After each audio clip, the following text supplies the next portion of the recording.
பரிசு பார்த்தீங்கன்னாக்கா என்னென்ன தராங்கன்னு நீங்க நினைக்கிறீங்க?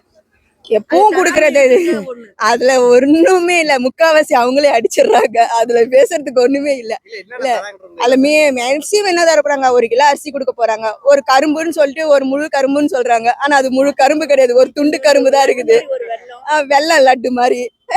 முந்திரி திராட்சைன்றது ஒரு 10 ரூபா 20 ரூபான்னு அவங்க போட்டுறது 50 ரூபா 50 கிராம் 100 கிராம்ன்றாங்க. ஆனா கடைசியில பார்த்தா அது 50 கிராம் 100 கிராம் இல்ல, ஒரு 5 ரூபா பாக்கெட் மாதிரி தான் இருக்கு. என்னென்ன தராங்கன்றது உங்களுக்கு தெரியுமா? பச்சரிசி தராங்களாம், சக்கரை தராங்களாம், 2 கரும்பு தராங்கன்னு சொன்னாங்க. இந்த மூணுமே சேர்த்து எவ்வளவு ஆகும்னு நினைக்கிறீங்க? ஏன்னா 50 ரூபாய் இருந்தா போதுங்க. அப்ப கவர்மெண்ட் ஒரு 50 ரூபா கொடுத்தா போதும் என்ற மாதிரி தான். ஆனா அதே மாதிரி தானங்க அவங்க சொன்னாங்க. ரெட்டலையில வந்து 2500 கொடுத்தாங்க. அதை வந்து 5000 ரூபா கொடுக்க சொல்லி ஸ்டார்டிங்ல சொன்னாரு ஐயா. இப்ப ஏன் ஒரு மட்டும் ஒண்ணுமே தர மாட்டேன்னு சொல்றான்னு தெரியலங்க. பரிசு இப்படி எல்லாம் கொடுத்தா நல்லா இருக்கும்னு நினைச்சா எந்த பெரிய பரிசு நீங்க எதிர்பார்ப்பீங்க? தரமான பொருள் கொடுத்தாலே பொங்கல் பரிசாவே இருக்கும்.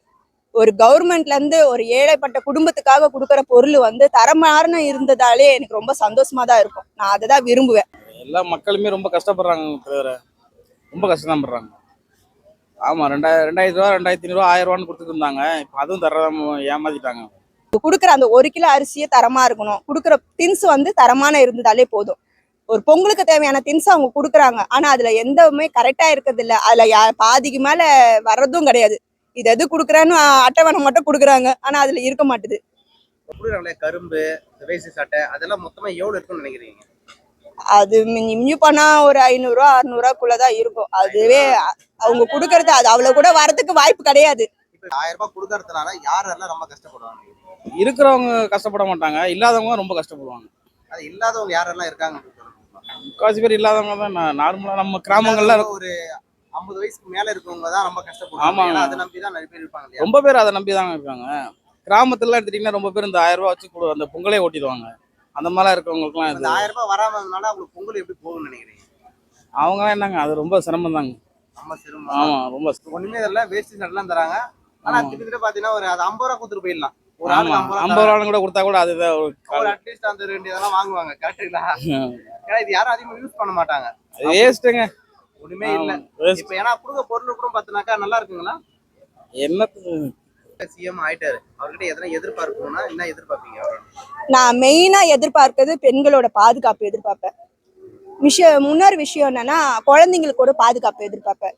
நிறைய குழந்தைங்களோட சம்மந்தப்பட்ட விஷயமும் சரி, பெண்கள் சம்மந்தப்பட்ட விஷயமும் சரி, அதை வந்து அண்ணா வந்து விஜய் அண்ணா வந்து கூட இருந்து அதுக்கான மேல் பார்வையை பார்த்து எல்லாத்தையும் உடனுக்குடனே அவரு படத்துல எப்படி சில விஷயங்கள் காட்டுறாரோ அது அவர் முதலமைச்சரா ஆகி அதை செஞ்சாருன்னா நான் ரொம்ப சந்தோஷப்படுவேன். இப்ப கூட திமுக அரசு எதுவும் பண்ண இல்ல. அவங்க பண்றாங்க, நான் இல்லைன்னா சொல்ல மாட்டேன், பண்றாங்க. இன்னும் கொஞ்சம் முன்முருவா பண்ணி அதுக்கான விஷயத்த உடனுக்குடனே நடவடிக்கை எடுத்து அதுக்கான விஷயத்த இது பண்ணணும். அந்த குடும்பத்துக்கான விஷயத்த அந்த பாதிக்கப்பட்ட குடும்பத்துக்கு வந்து ஏதாவது செய்யணும். அவர் செய்யறாரு, இல்லைன்னா நான் சொல்லல. அதை வந்து அவர் போய் நேரா செய்யறத வந்து அமைச்சருங்க மூலியமா செஞ்சு பண்றது வந்து கொஞ்சம் தப்பா இருக்கு. எனக்கு தெரிஞ்ச ஒரு கஷ்டப்படுற ஃபேமிலி அவரால முடியாதுன்றதுனால தான் அமைச்சர் மூலியமா செய்யறாரு. ஆனாலும் அவர் போய் ஒரு ஆறுதல் சொன்னா அந்த குடும்பத்துக்கு கொஞ்சம் பாதுகாப்பா இருக்கும், ஒரு ஆறுதலா இருக்கும். அவரே செஞ்சானா அவங்க கொஞ்சம் மனசு ஆறுதப்படுவாங்களா. அந்த ஒரு இறந்த ஒரு இழப்பை வந்து யாராலையும் ஃபுல்ஃபில் பண்ண முடியாது. ஆனா வந்து எனக்கு தெரிஞ்சு அவர் கொஞ்சம் பக்கத்துல இருந்து கண்காணிச்சா நல்லா இருக்கும்னு எனக்கு தோணுது. 2024 யாருக்கு ஓட்டு போட போறீங்க? கண்டிப்பா விஜய் அண்ணாக்கு தான்.